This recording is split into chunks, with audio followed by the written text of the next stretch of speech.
All right, so good morning, everyone. So glad to be here. Today, I would like to share with you some ways to give effective student praise. And we'll get started. So, as you know, this seminar is being recorded, and any recording or photographs taken may be used on social media or with the U.S. Department of State in an effort to promote the English language program. And if you have attended any of my seminars before, you have seen this already. This is just a bit of my educational and professional background.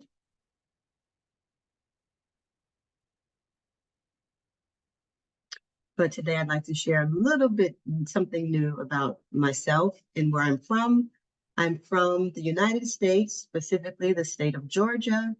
And I've shared some pictures here to give you an idea of the beautiful natural landscape of the state. The city of Atlanta itself hosted the Olympics back in 1996. And so there are still a lot of remaining structures there and parks dedicated to that. And the city itself just has a beautiful skyline. Georgia is known for peaches. In fact, a nickname for a young lady that's from Georgia, sometimes we're called Georgia Peaches. Well, not myself, but those that were born in Georgia might be have the nickname Georgia Peach. All right, so to our lesson for today, effective student praise. This is just to help us go beyond telling students that they've done a good job. So here is the agenda for today.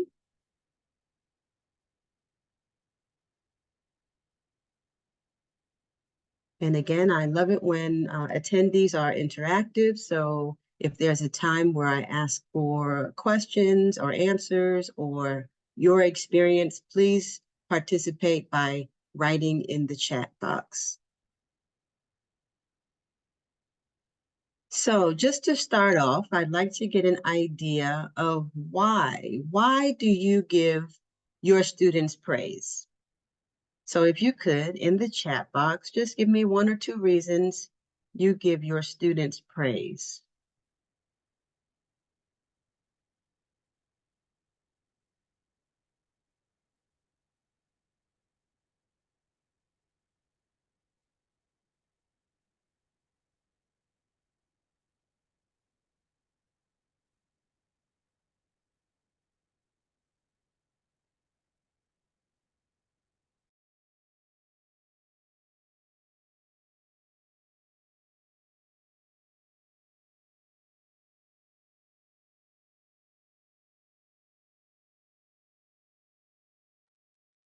Good, good. I'm seeing to motivate the students, to evaluate the students. Great. Very good. Any other reasons that you might give your students praise? It gives them feedback. Motivates them to learn.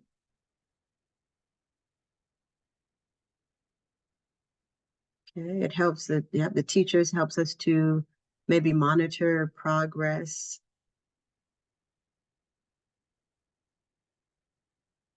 Okay. To be active, great. And to enhance student interest, good. And I'm seeing most of the responses say to motivate, for motivation of the students. Okay. Great, a favorable atmosphere, definitely. Thank you. Thank you so much for sharing. All right, so most frequently, we've all been told, as when we were students, you did a good job, way to go. And we do the same. It's just habit to say, good job, or, you've done well, well done. And there's nothing wrong with that at all. However, there is an alternative to making the praise that we give our students more meaningful, to help them to change their growth mindset. And it also is going to help them to become more dependent, and I'll talk about how and why. So why is it important to give meaningful praise? It increases students' ability to bounce back. So if a student has made a mistake or they've done something incorrectly, made some errors, and they feel bad about it, meaningful praise can help them get back on their feet or get that confidence back, even though they had some difficulties or setbacks. Students can begin to view their own intelligence as something that can be developed, meaning that there are always going to be some kids that appear to be smarter or more intelligent than others in the classroom. But with meaningful praise, even those students that maybe learn a little slower or just are not as quick as the other students, meaningful praise will help those students feel that they can make progress, that they are intelligent, and it can continuously be developed. Meaningful praise also encourages students to take risks and be creative.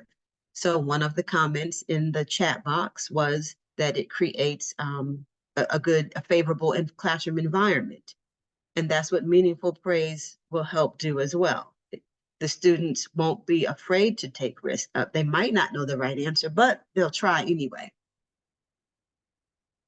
It also sets the tone for a positive learning environment. So again, those kind of go hand in hand, and students will look at each other more on an equal basis. If you have issues with students feeling like they are maybe less than other students because they don't perform as well, with meaningful praise, students will all students will begin to feel that is a more positive learning environment. So what exactly is meaningful praise? This is when teachers provide feedback on student effort that is specific, timely, sincere, and appropriate for the situation. So it's a little different than what we usually do when we give feedback on the ability. So for example, if students took an exam, we are always quick to tell the students that scored the highest that they did very well. But what about a student that usually fails and this time they got the, maybe a very, very low passing grade, but it may be the first time or one of the very few times that they passed. They also deserve to be praised. And meaningful praise will give feedback on student effort, not just the ability. So one example is what we would usually do is say good job and comment a student when they've completed an assignment. But we can be more specific. For example, I really appreciate how hard you worked on this project. I can see the effort and dedication in your work. So you can probably recognize the difference there. The feedback in the example gives feedback on the effort. It's not about the complete accomplishment or how well they did compared to the other students. This is specific to that one student's effort that they put into doing the assignment. And imagine how that would make the student feel.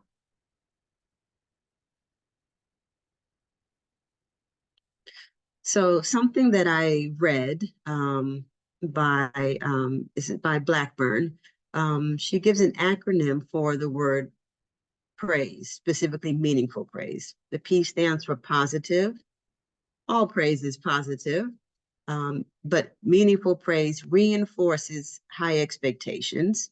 It doesn't mean that low expectations or low quality work is okay, but it reinforces the high expectations, and it is appropriate. It is appropriate to specific students' efforts and individual efforts. And it can be worded differently depending on the age level or grade level of the students. The I stands for independence is promoted. Oftentimes, our students do well for us just because they want to hear us say, good job, well done. But in the overall picture, that's not why we're teaching. We're not teaching so students feel good to be praised. We're teaching so students will learn and hopefully gain a love of learning. And when students have the intrinsic motivation and independently want to do the work and actually want to learn the work, that will go even further than our classroom. So that independence being promoted is important. And sincere. Of course, we don't want to say someone did well just because we are saying it. We want to be sincere and authentic in what we're telling the student.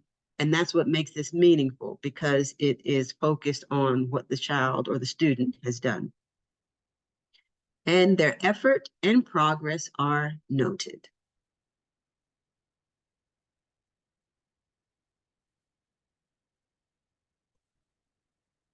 Okay, so what's wrong with saying good job or well done? As I said earlier, there's nothing wrong with it. There are just other ways to give praise to our students. So one, saying good job or things like well done often lack specificity. So the student might ask, well, what did I do well in? What job did I do that was good? And so oftentimes, if teachers are always saying, good job, well done, if they're always saying that, after a while, the student may not feel that it really means that much anymore, because the teacher is telling everyone this all the time. So, excuse me, it also often praises ability. So for example, if I'm the student and I studied and I tried really hard on this assignment or this test, but my colleague Muhammad, he's naturally good at it. So he always gets the praise from the teacher. He didn't even work hard.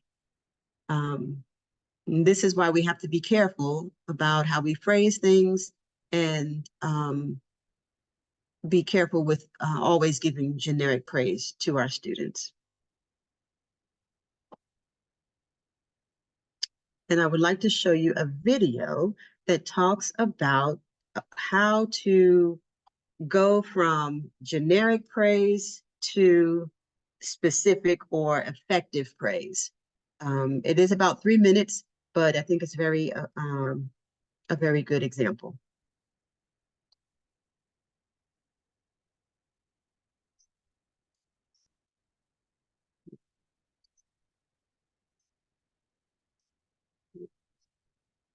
Sorry.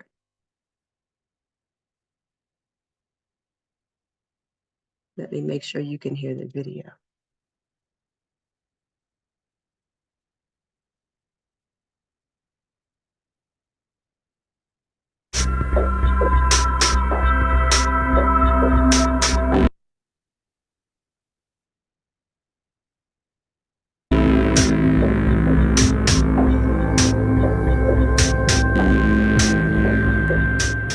How do you feel when you've been praised?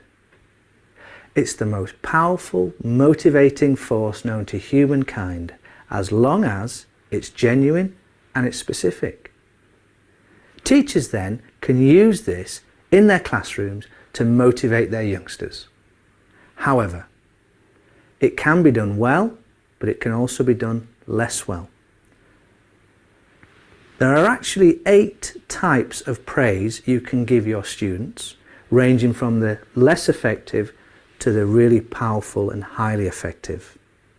What I'd like to do is offer you examples of each of the 8 kinds of praise you can give your students, so that you can see examples of this type of praise, and then when you're in the classroom, you can monitor yourself and you can reflect and you can think of the kinds of praise you give and start aiming to do more of the more powerful praise.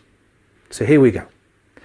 So down at this less effective end, we're going to start with public, non-specific, and conditional. Here's an example.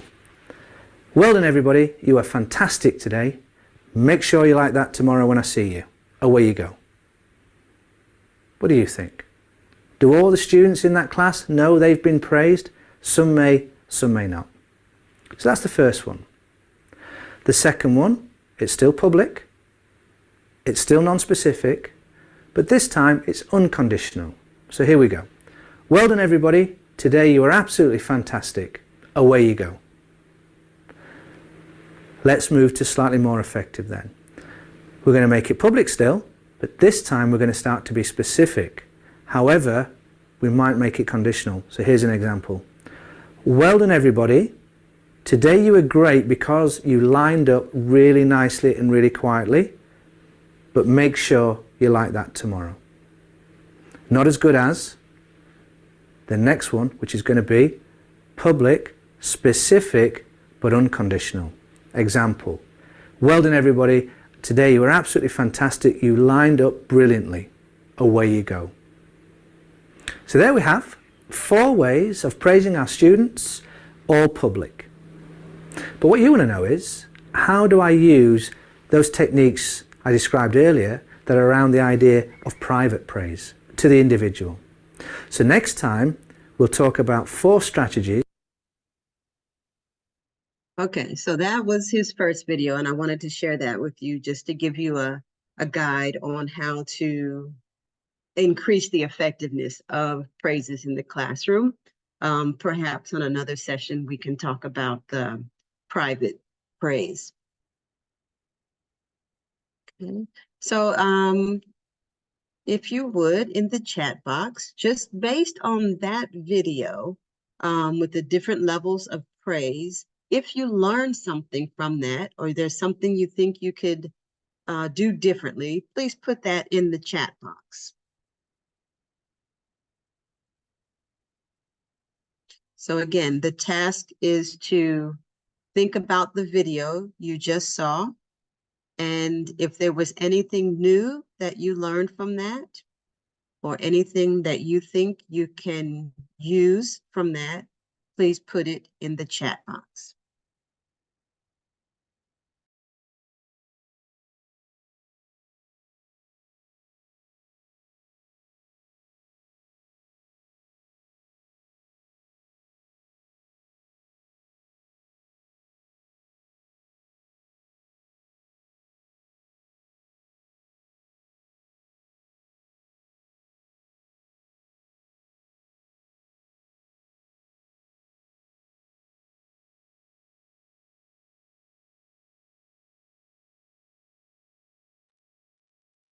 Okay, great. I see one comment. Are there any others?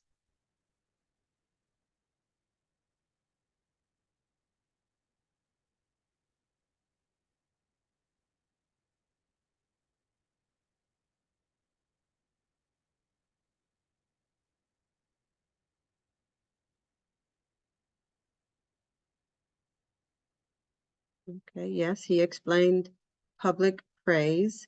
Was there anything new that you learned from that video?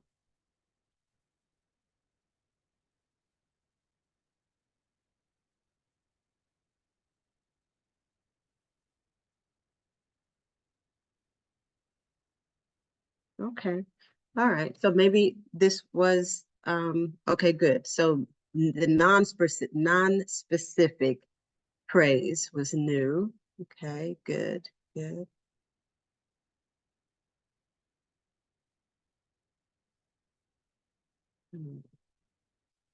All right, we'll move on.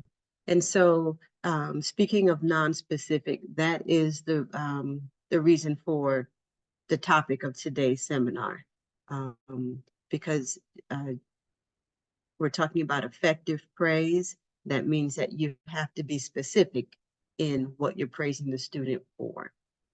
Good. All right, so when we're giving effective praise, we want to make sure that we are recognizing the effort and persistence or progress of the students. So we would emphasize the value of their hard work and dedication, and acknowledge the persistence in the face of challenges. So even, for example, if a student had some difficulties at home. Family members are, are sick, or the student had trouble getting to school, and yet they still were able to take the time and complete their assignments. The assignments may not have been done that well or all correct, but they made a great effort, even though they're facing some personal challenges at this time.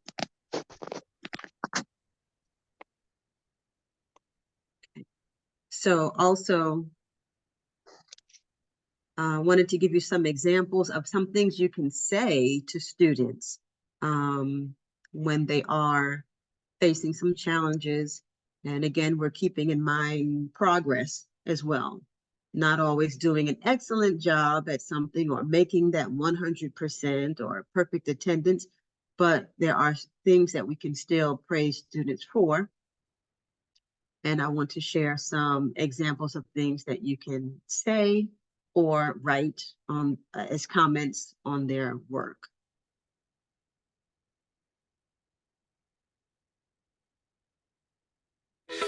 Ways to praise a student. It is often natural to praise a student by saying, "Great job," or "You are so smart."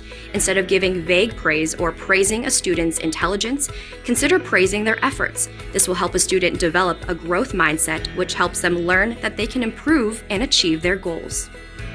Here's SPED Exchange's list of statements you can use to praise a student. "You tried really hard on that." "I'm very proud of the choice you made." "I appreciate how helpful you were. Even though it was hard, you never gave up." "You are a great friend." "You did a great job helping." "That was very brave of you." "What a creative solution." "You are so responsible." "You solved the problem in such a creative way." "I like that you weren't afraid of a challenge." "You thought of that all by yourself." "I can tell you tried your very best." "I am proud of that." "You did a great job participating today." "You handled that situation very well." The next time you praise a student, don't forget to try one of the statements from SPED Exchange's list.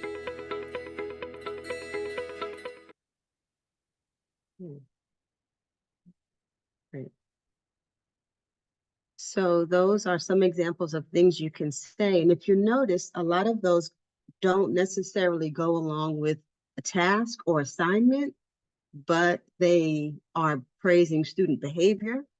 So there are so many ways and so many things we can observe and praise for students that helps to make our classroom more favorable, right? Make the students feel more comfortable and safe in our classrooms. Not only academic work, but behavior as well. These are just some ideas. So how to give effective praise? We want to make sure that we are highlighting specific achievements. And I will be honest, even for me as the teacher, learning to think this way and give praise this way took a different mindset for me. I had to think about what I wanted to tell the student, specifically what did they do well, that I can praise. Even some of our most challenging students, meaning they're challenging to me as a teacher, we have to find something good about them, something that we can praise. And they will look at us differently and themselves differently. But highlighting specific achievements is one of the first steps. We also want to encourage critical thinking. So one example of that is, for example, if there is a student who has given a response to a question that you asked, it may have not been the answer you were thinking of, but it could be a correct answer. So it helps students and you give them praise by saying, "Oh, I never thought of that. That's a great outlook on whatever the topic is." So they don't feel that their answer is wrong. It is an alternate way of thinking, and it encourages the other students to do the same. Or for example, if you are grading the grammar of a student's work, rather than just acknowledging it's an error, they made a mistake. Leave it open to ask the question. For example, asking the student, so if I am describing the color of the rabbit, would I use a noun here? So you're not giving the answer by saying, you're making them think, oh yes, I should be using an adjective here, rather than just saying, oh, your answer is wrong, move on. You give the student an opportunity to make critically think themselves about what the answer should be, rather than giving them the answer. So that also promotes independent problem solving. And as mentioned before, building a growth mindset. So we're reinforcing the idea that abilities can be developed. Yes, maybe a student's language proficiency is very low right now. However, there is room to grow. As you see them increasing their speaking skills, let them know that. That may be the only skill they're improving, but make mention of that. Praise them for that effort and that accomplishment. And encourage a positive attitude toward learning and challenges. So this will help students feel that, yeah, they're having some challenges, but there's a way to push through. And they're not only looking for your praise, because the praise that you're giving is helping them to see things a different way, and feel positive about themselves and their own capabilities, which they can continue even when they move on to a higher grade level.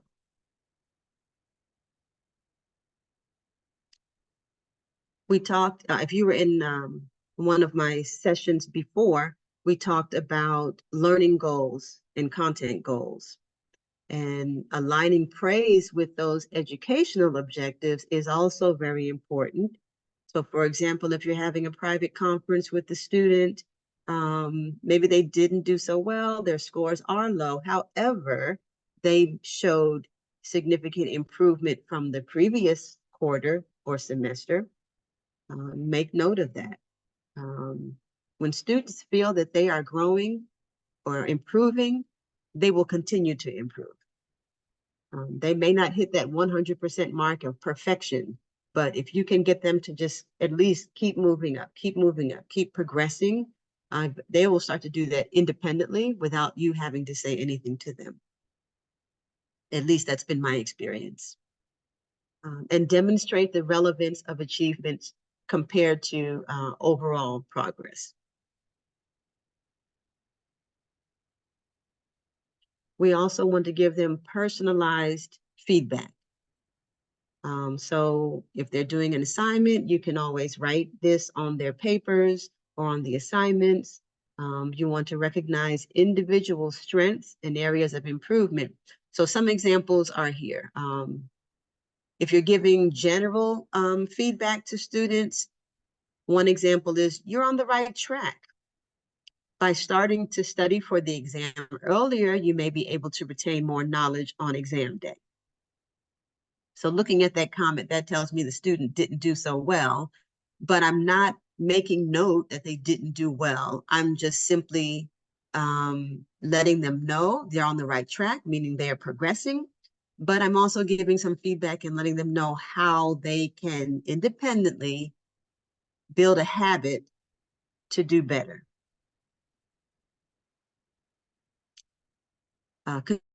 Constructive feedback for student reports. One example is, you've worked very hard this semester.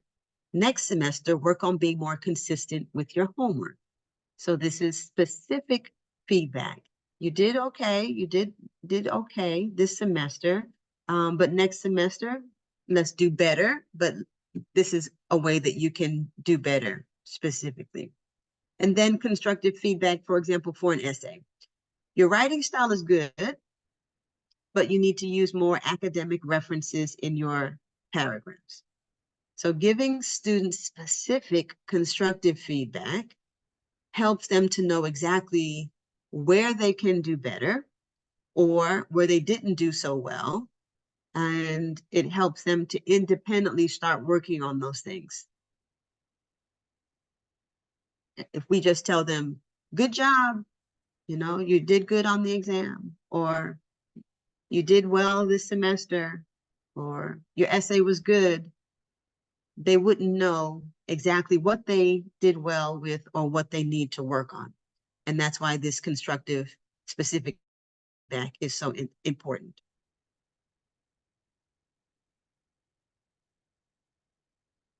All right, well, that is the end of this seminar.